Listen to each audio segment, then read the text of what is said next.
పోసి వెంచిన పూలను పట్టించుకోడత్తా నీ కొడుకు మట్టి వెంటనే పట్టించుకోలేదే నా కొడుకు. అయ్యో కోరి కోరి కొంత పళ్ళు కొందామంటే పళ్ళు కొనడత్తా నీ కొడుకు పండ్లు కొంటే పొద్దు పోతావేమో అని మళ్ళొచ్చి కొంటన్నాడే కొడుకు. పళ్ళు కొట్టలేడే పూలు ముట్టలేడే పానమంత నొప్పి నొప్పి ఎద్దడేందే అంత దేకు దేకు అన్న కొంటన్న నన్ను దేకడే మత్తా నీ కొడుకు కోడలని సొక్కు సాలు సలాయనే అందుకే దేకలే నా కొడుకు.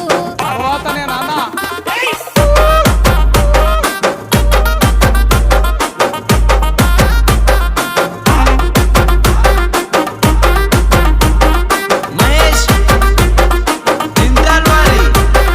గుడిసెలున్నగా గుల్లనియమంటే లొల్లి చెత్తాడత్తా నీ కొడుకు